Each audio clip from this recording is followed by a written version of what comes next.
Bueno, la clase que tenemos pendiente es sobre medios de cultivo.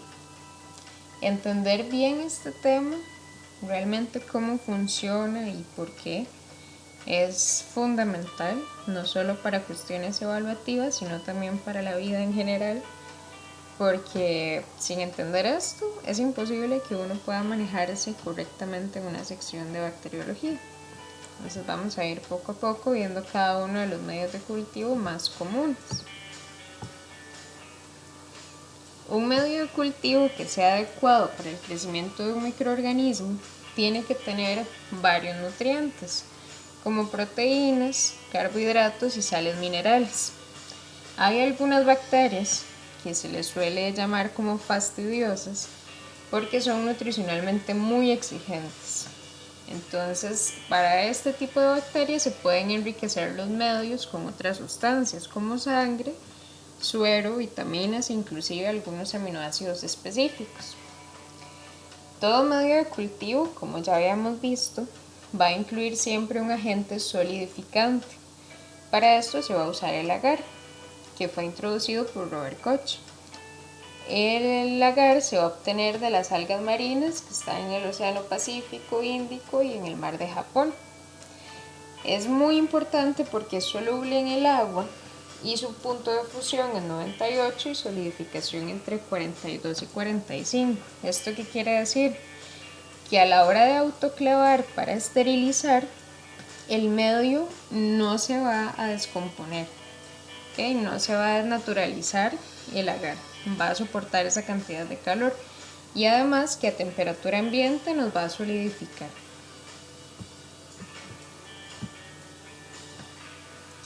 Entonces, ¿cómo se preparan? Antes de 1930 aproximadamente, la preparación de los medios de cultivo era un poco más tediosa porque había que incorporar y medir cada uno de los componentes de los medios e inclusive preparar algunos. En la actualidad ya nada de eso se hace, sino que lo que se hace es que se compran unos polvos deshidratados y solo hay que agregarles agua, ajustar el pH, a uno que otro agregarle una que otra vitamina o suplemento específico. Se distribuyen en tubos o en placas Petri y se esteriliza y listo. Como mencioné anteriormente, esto se esteriliza en un autoclave. Hay varios criterios para clasificar los medios de cultivo. El primero que vamos a ver es de acuerdo a su naturaleza. Lo hemos visto como la cantidad de agar, pero es lo mismo. Entonces, el primero es líquido cuando hay muy poca cantidad de agar. Se va a utilizar para un crecimiento rápido de bacterias. Por ejemplo, piensen en una persona que está internada en un hospital y bueno, está expuesto a las infecciones nosocomiales y demás, y le han dado muchos tipos diferentes de antibióticos, pero resulta que tiene una infección y nos llega la muestra. Esas bacterias, por haber estado en contacto con los antibióticos, van a venir muy mal, puede que no crezcan.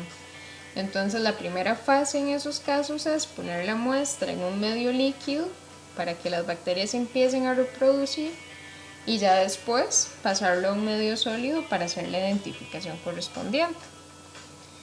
Luego el semisólido, como pueden ver en esta imagen de acá, se utiliza para una prueba de movilidad. Y recuerden que hay algunas bacterias que tienen flagelos. Entonces, esta imagen acá, la de la derecha, es un cultivo semisólido en donde se inoculó una bacteria que no es capaz de moverse. Y el de la izquierda, nos damos cuenta de que sí, porque el agar se ve turbio. Y por último, el que más vamos a utilizar es el medio de cultivo sólido, que son los que hemos visto en las placas de Petri, que este va a ser para aislar y purificar y va a permitirle a la persona que lo está observando ver cómo se comporta la bacteria en cuanto a su morfología colonial, y esto también ayuda mucho a orientar el diagnóstico. El otro criterio de clasificación es de acuerdo a la composición. Acá tenemos dos tipos. Definido sintético, que es cuando sabemos cada uno de los componentes que tiene y cuánto tiene, ¿ok? En cambio, el contrario es el indefinido complejo, cuando no se conoce la composición exacta, como por ejemplo cuando algún medio lleva algún extracto de carne o sangre, porque no sabemos exactamente todos los elementos que tiene la carne o la sangre. Entonces no vamos a poder decir a ciencia cierta los elementos completos de ese tipo de agares. Esta de acá es la clasificación más importante. Esta es de acuerdo al uso. Entonces, tenemos los medios de cultivo con un uso mínimo, que es para bacterias que básicamente crecen como sea y donde sea, que no necesitan nada especial. El enriquecido para muestras dañadas, que es el mismo caso que les mencionaba anteriormente de los antibióticos. Los medios selectivos es cuando nos crecen algunas bacterias, pero el medio inhibe el crecimiento de otras. Y un medio selectivo tiene que tener 5 requisitos, o puede tener unos y otros no. Una de las formas es eliminar una fuente primordial de nutrientes, como carbono o nitrógeno. Utilizar nutrientes específicos que solo ciertas bacterias son capaces de metabolizar, como la celulosa o el azufre. Agregar sustancias específicas como colorante, bilis, antibióticos. Incrementar la concentración de alguno de los componentes como la sal. Y modificar el pH o las condiciones de incubación. Todas esas condiciones nos van a hacer que nos crezcan las bacterias que nos interesan y que se inhiben las que no. Y la última clasificación de acuerdo al uso son los medios de cultivo diferenciales, que estos van a establecer diferencias metabólicas entre las bacterias y generalmente van a tener un indicador de pH para nosotros poder evidenciar esos cambios. El primer agar se llama tripticasa soya. Es un agar muy común, es un agar base, es indefinido y complejo, además de enriquecido. Acá crece todo tipo de bacterias, cualquier cosa que ustedes pongan acá va a crecer. Entre los ingredientes podemos ver que tiene peptona, que eso es un compuesto lleno de un montón de aminoácidos, que va a ser la principal fuente de nitrógeno. Cuando un medio tiene peptona, quiere decir que nos va a crecer de todo. Tiene también extracto de carne, por eso es que es indefinido complejo. Tiene sal y el agar. Entonces el agar tripticasa soya es muy común que ese chorreo se disponga en tubos de ensayo, pero también puede ponerse acá, en placas Petri. Este no nos va a diferenciar ningún tipo de morfología colonial ni demás, o sea, acá nos crece todo y nos crece normal. Este no suele usarse mucho en el laboratorio, sino que se usa este como base y luego se le agregan otros ingredientes. El segundo medio de cultivo es el agar sangre. Va a ser indefinido complejo, puede ser mínimo, enriquecido y además diferencial. Acá crecen todo tipo de bacterias y algunos hongos también. No es un medio que se utiliza para hongos, pero puede que nos crezcan ahí, ya sea contaminantes o patógenos. Además, también funciona para bacterias fastidiosas como las neiserias, como Neisseria gonorrhea o Neisseria meningitidis y el hemófilos. Entonces, dentro de los ingredientes podemos ver infusión de corazón de buey, triptosa, sal, agar, agua destilada y la sangre desfibrinada, que eso es muy importante. Comercialmente suele ser sangre de cordero, pero hay varios lugares, varias clínicas que sí hacen sus medios de cultivo y suele usarse sangre de humanos. Entonces, la sangre debe agregarse después de que se autoclavó el medio, porque ¿qué pasa si ponemos sangre a calentar en la autoclave? Y pues se destroza completamente. Los eritrocitos se rompen y ya no funcionan. El hecho de tener la sangre nos va a hacer que el medio sea indefinido complejo porque no sabemos exactamente qué tiene la sangre, y además nos va a brindar un componente diferencial para los estreptococos. ¿Ok? El componente diferencial va a ser la hemólisis. Hemólisis significa cuando la bacteria lisa los eritrocitos. Entonces hay tres tipos. La alfa-hemólisis, que es parcial, suele verse de color verde.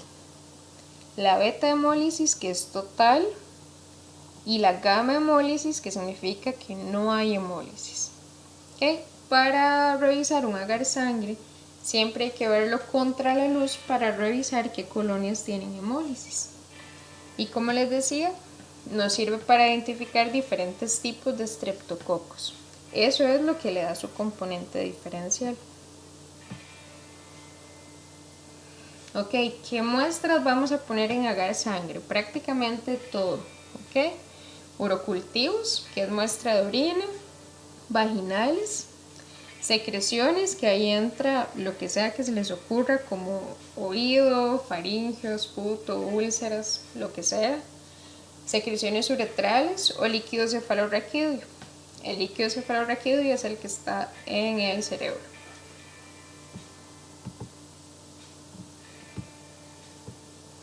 El otro agar que tenemos es el agar chocolate. Va a ser indefinido complejo y diferencial. El agar chocolate, es básicamente agarrar el agar sangre y calentarlo. ¿Ok? Como les decía anteriormente, cuando se calienta se van a alisar todos los eritrocitos. Por eso es que termina con ese color y no de color rojo como el anterior. El agar chocolate va a crecer prácticamente lo mismo que en el agar sangre. Pero acá el punto es que nos va a servir muchísimo para bacterias fastidiosas. ¿Ok? Porque el momento en el que se rompen los eritrocitos, se liberan ciertas sustancias que tenían adentro que las bacterias fastidiosas pueden aprovechar para crecer. Entonces la idea es calentar el agar sangre bastante, de 65 a 80 Celsius, hasta que tome el color café oscuro.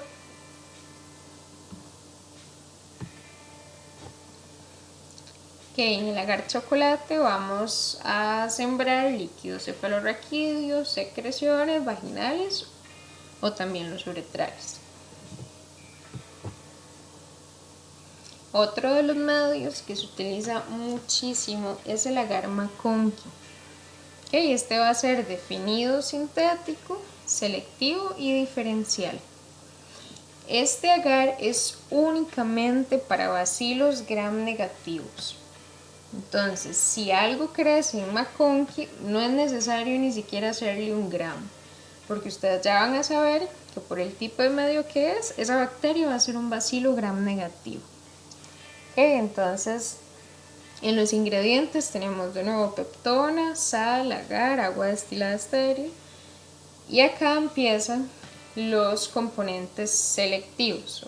Tenemos las sales biliares y el cristal violeta, que eso me va a inhibir el crecimiento de todas las bacterias que sean gram positivas. Y los componentes diferenciales, que tenemos la lactosa, que es el azúcar. Siempre todos los medios de cultivo van a llevar algún tipo de azúcar, porque recuerden que los carbohidratos proporcionan energía inmediata, que es lo que la bacteria necesita para poder hacer su curva de crecimiento exponencial. Y tenemos también el rojo neutro, que va a ser el indicador de pH. Entonces, si vemos esta imagen de acá, el medio tiene este color, es como rosado. Se dice que la colonia es lactosa positivo cuando logra utilizar la lactosa del medio y la fermenta. A la hora de fermentarla, las colonias quedan de color rosado. Y se dice que es lactosa negativo cuando no pueden utilizar la lactosa, entonces alcalinizan el medio y quedan incolores. Entonces, en el agar McConkey nos crecen bacilos gram negativos, ya sea lactosa positivo o lactosa negativo. Ok, acá, ¿qué muestras vamos a poner en un agar maconqui? Urocultivos, coprocultivos, que es una muestra de esas, secreciones y uretrales. Acá es importante, una de las mayores dudas que uno se plantea cuando está frente a una sección de bacterias, es saber qué bacterias son parte de la microbiota normal y cuáles son las patógenas. Entonces, un tip en las secreciones es que todo bacilo gram negativo siempre va a ser patógeno, excepto en las heces. ¿Ok? Para que lo tengan en cuenta, en un vaginal no puede haber un bacilo gram negativo, en una úlcera, en la pierna, en el oído. ¿Ok? Entonces, siempre los bacilos gram negativos van a trabajarse, exceptuando en las muestras de heces, que ahí ya hay que tomar otros criterios. Un agar muy similar al que acabamos de ver es el agar maconqui sorbitol. Igual va a ser indefinido complejo, selectivo y diferencial. Es básicamente lo mismo que el maconqui, solo que en lugar de lactosa, este va a tener el sorbitol como azúcar. ¿Ok? En lugar de lactosa. Este medio es únicamente para encontrar la Escherichia coli O157, que es enterohemorrágica. ¿Ok? Entonces podemos tener estos dos escenarios. O colonias que sean sorbitol negativo, es decir, que quedan incoloras, que son las sospechosas de la E. coli enterohemorrágica, o colonias rosadas que suelen ser microbiota normal. ¿Ok? Entonces, el único tipo de muestra que vamos a sembrar en un agar maconqui sorbitol son los coprocultivos. ¿Por qué? Porque la E. coli O157 es una infección intestinal. ¿Ok? Es la única forma. Recuerden que la Escherichia coli suele ser microbiota normal en las heces, pero hay algunas cepas que han mutado con el tiempo y que han logrado ser patógenas. Entonces, la enterohemorrágica lo que va a tener es una toxina citotóxica, es decir, tóxica para las células.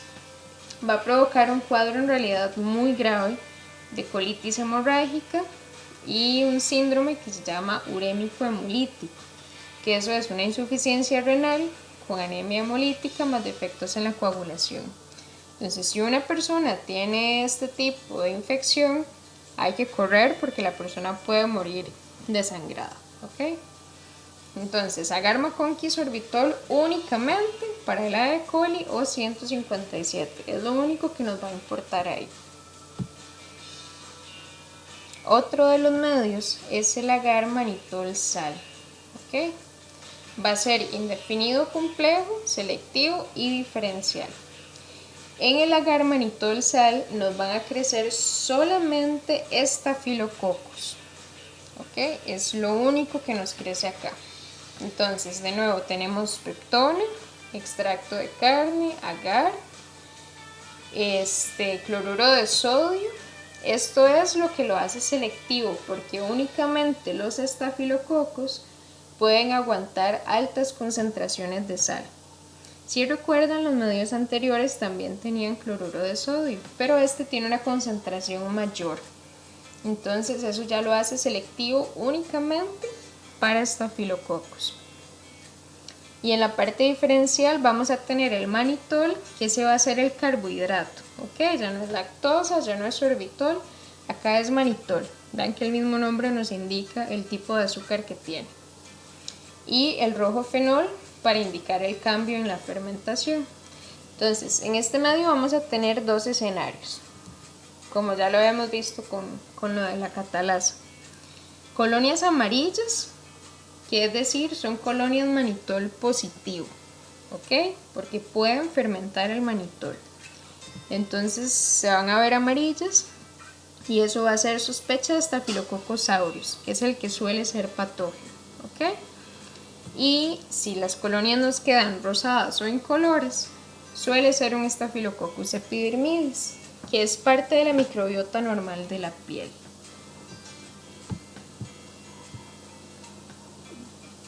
Entonces, en un agar mannitol sal vamos a sembrar secreciones y también uretrales. Acá hay una pregunta importante, digamos.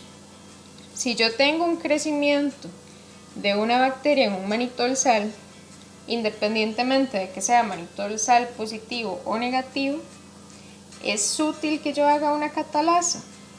No, es gasto reactivo. ¿Por qué? Porque ya yo sé que si me creció en el mannitol sal es porque es un estafilococo.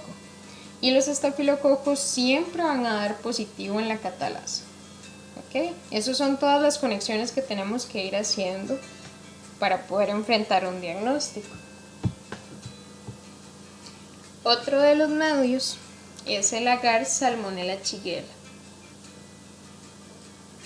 Este va a ser indefinido complejo, diferencial y selectivo. Este medio va a ser solo para bacilos gram negativos también. ¿Ok? Acá jamás en la vida nos va a crecer un coco. Solo bacilos gram negativos. Va a tener pluripeptona, extracto de carne, citrato de sodio, agar. Para la parte diferencial vamos a tener la lactosa, que va a ser el carbohidrato, y el rojo neutro para indicarnos ese cambio de color. En la parte selectiva vamos a tener bastantes componentes. Tenemos el citrato férrico, que no nos va a permitir que crezcan las bacterias gram positivas e indica la producción de H2S. Ya les voy a explicar esa parte. Tiene también sales biliares, que va a inhibir gram positivos, triosulfato de sodio y verde brillante, que igual inhiben gram positivos. Entonces, por todo lado, con los ingredientes, este medio nos indica que solo nos van a crecer bacilos gram negativos. ¿Ok? Y este medio es importante que no se va a esterilizar en autoclave porque se desnaturalizarían las sales biliares. Entonces, en un agar Salmonella shigella tenemos varios escenarios. Podemos tener como esta de acá, que son bacterias lactosa positivo, porque están de color rosado. Estas de acá abajo, lactosa negativo, porque son incoloras. Y estas de acá son bacterias que producen H2S, por eso se ven de color negro gracias al citrato férrico. ¿Ok? Entonces, este medio, como lo dice su nombre, es para buscar esos dos patógenos específicos, ya sea Salmonella o Shigella. Pero, como les decía ahora, podemos tener muchos escenarios, ¿ok? Como estos que vemos acá. La número A es una Klebsiella. La Klebsiella es microbiota normal en las heces. Entonces, en este caso, esa no sería importante. La B es una Escherichia coli, ven que es lactosa positivo, también es microbiota normal. La C es cuando ya tenemos que prestar atención, porque podría ser una posible salmonela. ¿Okay? La salmonela va a ser lactosa negativo, solo que no lo vamos a poder ver porque la colonia se va a ver de color negro, ¿ok? Por la producción de H2S.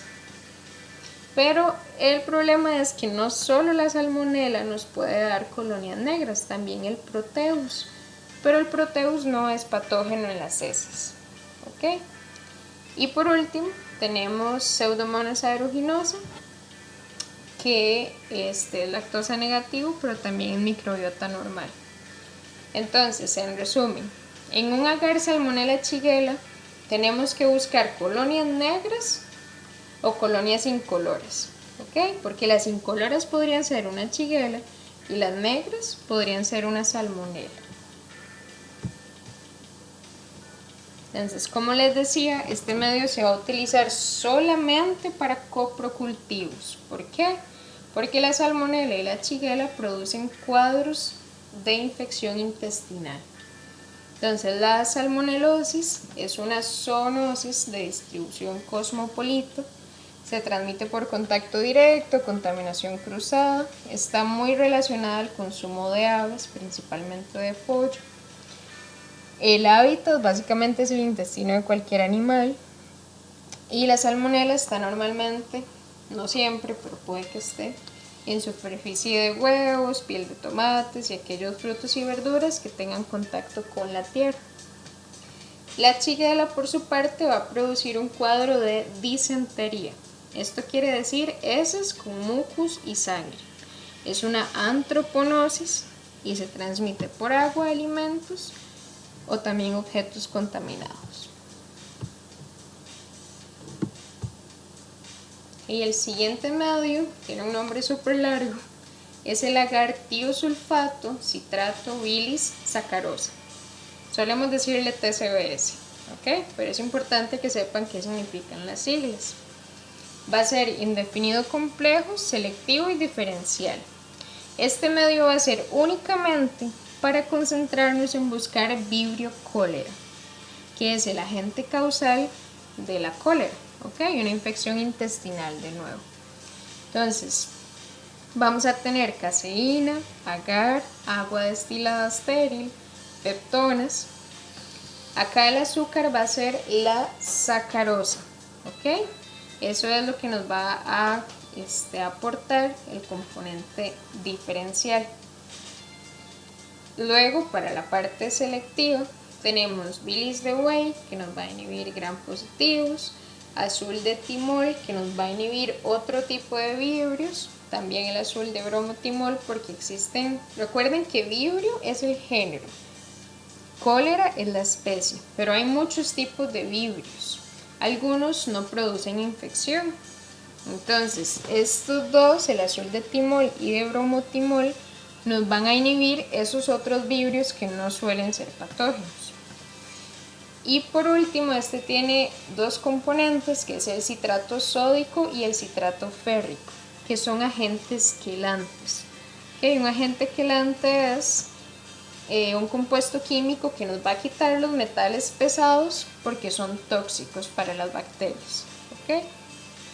Entonces acá el agar TCBS es de color verde y podemos tener dos escenarios: colonias amarillas, es decir, sacarosa positivo, que vendrían a ser las sospechosas de un vibrio cólera, y colonias verdes, que puede ser algún otro tipo de vibrio o un proteus eventualmente, que son bacterias que no van a ser patógenas en las heces y se van a ver de color verde, es decir, sacarosa negativa. Ok, de nuevo, este es un agar que solamente se utiliza para coprocultivos. Ok.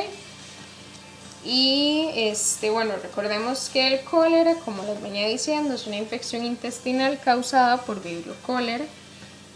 Es una diarrea muy característica, se le dice que es como agua de arroz, y es una enfermedad que puede ser mortal si no se trata a tiempo, principalmente por la deshidratación. Luego, el otro vibrio que es muy común que nos crezca en este medio, solo que como sacarosa negativo, es el vibrio para hemolíticos, que eventualmente puede causar gastroenteritis también y está asociado al consumo de mariscos. Entonces, el único vibrio patógeno no es vibrio cólera, pueden haber otros que eventualmente pueden causar infección. Y como el agar TCBS es un medio tan selectivo, generalmente a cualquier cosa que le crezca le hacemos pruebas adicionales para ver si puede ser algún vibrio patógeno, ¿ok? Porque es muy difícil que algo nos crezca en este medio. Ok, el siguiente se llama agar Thayer-Martin. Va a ser definido sintético y selectivo.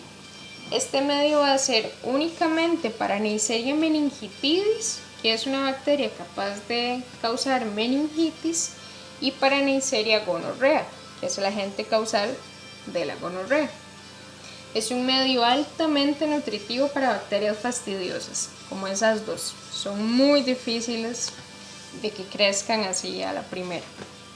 Entonces vamos a tener de nuevo el agar, agua destilada estéril, hemoglobina del 2%. Recuerden que la hemoglobina es la proteína que tenemos en los eritrocitos. Esta va a servir como un suplemento nutricional. Y acá ya empezamos a jugar con otras sustancias, como los antibióticos. El trimetoprim, que nos va a inhibir los proteus, que es un bacilo gram negativo. La vancomicina, que nos va a inhibir todos los gram positivos. Colistina, que inhibe gram negativos. y nystatina, que es un antimicótico. Que recuerden, antibiótico para bacterias, antimicótico para hongos.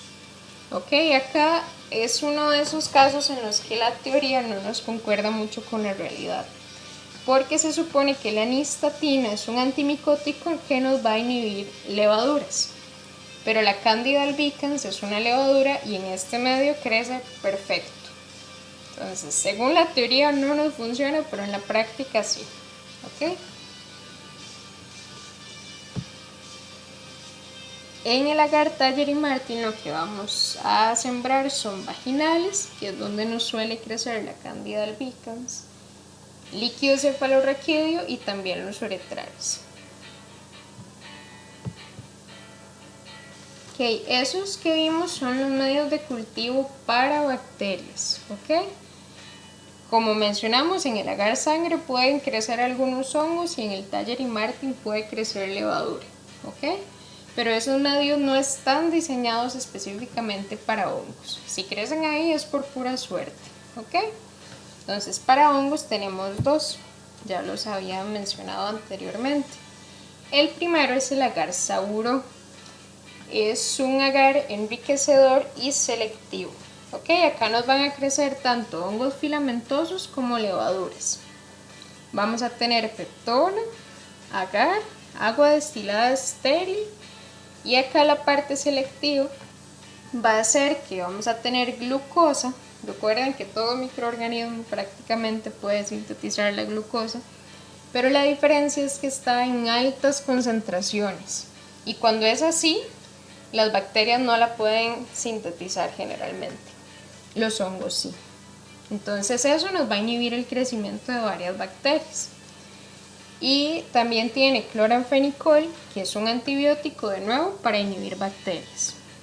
Ok, entonces tenemos dos posibles escenarios acá: que nos crezcan levaduras, que se ven muy parecidas a las colonias de bacterias, pero suelen ser cremosas, y los hongos filamentosos, que tienen 1001 formas y 1001 colores, ¿ok? Pero generalmente son algodonosos. Y el otro medio de hongos es el agar micocel. Este medio va a ser muy selectivo, ¿ok? En el sauro generalmente nos crece de todo, en el micocel no tanto. No sé si recuerdan en una de las clases que les llevé unas placas de hongos que teníamos en el sauro, nos había crecido de lo más bien el hongo patógeno y en el micocel no, ¿ok? O no había crecido tanto, no se desarrolló tan bien. Entonces el micocel va a ser más selectivo, ¿ok? En el sauro es muy común que crezcan también hongos contaminantes. El micocel también se puede contaminar, pero no tanto. Entonces siempre para toda muestra de hongos usamos los dos. Entonces acá de nuevo, igual que en el sauro, nos crecen hongos filamentosos y levaduras también. Es muy útil para aislar un patógeno de, digamos, por ejemplo, si tomamos una muestra en una uña del pie, ahí vamos a tener una cantidad de microbiota y de basura y de contaminantes increíble, ¿ok? Entonces la idea del micocel es intentar inhibir el crecimiento de todos esos microorganismos que no nos van a importar para que nos crezca el patógeno. En este medio vamos a tener harina de soya, dextrosa, agar, agua destilada estéril, y lo que lo hace selectivo es el cloranfenicol, que es un antibiótico que de nuevo nos va a inhibir bacterias, y la cicloheximida, que es una sustancia un poco más fuerte que nos va a inhibir la síntesis de proteínas. Okay, entonces igual nos pueden crecer levaduras o también hongos filamentosos. Ok, chicos, esos son los medios de cultivo más comunes. Okay. Existen 1001 medios más, pero esos son los más comunes, los que se utilizan en todo laboratorio. Es, como les decía, fundamental poder entenderlos bien, ir haciendo todas las conexiones entre las pruebas bioquímicas, entre lo que vimos en el gram, lo que nos crece en el cultivo. ¿Okay? El diagnóstico en bacteriología es básicamente como detectar un crimen, ¿ok? Necesitamos ir juntando todas las pistas, todo tiene que coincidir para al final poder dar un diagnóstico certero.